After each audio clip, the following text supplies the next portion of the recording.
बिस्मिल्लाहिर्रहमानिर्रहीम। माह रमज़ानुल मुबारक जे बाबरकत घड़ियूं आहिनि। उन रोज़नि जे मसाइल जे मुतलिक़ हवालनि सां ऐं किताबनि जे मुताले खां बाद में अहले ईमान जे लाइ रोज़नि जे मसाइल खे बयानु कजे थो, ताकी असां मसइला ॿुधी सिखी पंहिंजे इबादतुनि खे अल्लाह जे रसूल सल्लल्लाहु अलैहि वसल्लम जे तरीक़नि जे मुताबिक़ बणाए सघूं। रोज़े जे मसाइल में पहिरियों मसइलो आहे ऑपरेशन जो। अहिड़ो ऑपरेशन जेको दिमाग़ ऐं पेट खां अलावा जिस्म जे ॿिए हिसे या हथ पेरनि वग़ैरह जो हुजे, उन सां रोज़ो फ़ासिद न थींदो आहे। बहवाला रद्दुल मुहतार जुल्द नंबर 2 सफ़ो 395 HM सईद कंपनी। मसइलो नंबर 2, अहिड़ी तरह अहिड़े आज़ा जो ऑपरेशन जिन सां दिमाग़ या पेट जे तरफ़ मनफज़ कुदरती रस्तो न आहे, तो रोज़ो फ़ासिद न थींदो आहे।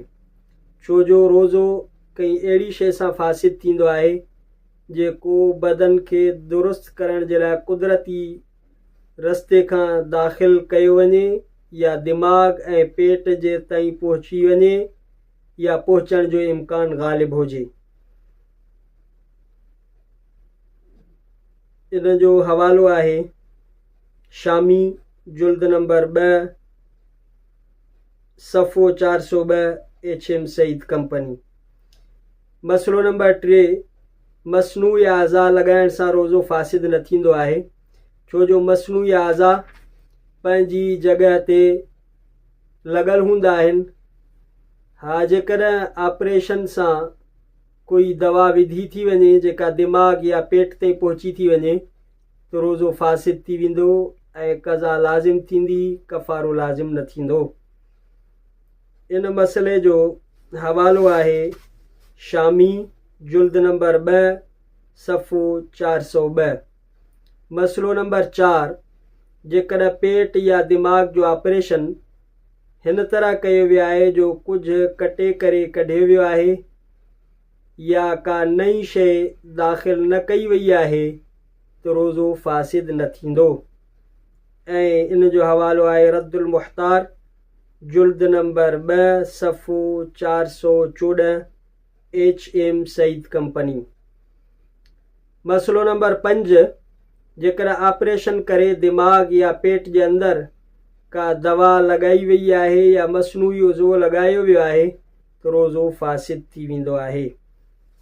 शामी जुल्द 2 सफ़ो 402। मसइलो नंबर 6, जेकॾहिं मादे जे ऑपरेशन में कोई उज़ो सर्जरी जे दौरान ॿाहिरि कढियो वियो आहे, पोइ पंहिंजी जॻह ते वापसि फिट कयो वियो आहे, तो रोज़ो फ़ासिद थी वेंदो। आख़िरी मसइलो आहे 7हों मसइलो।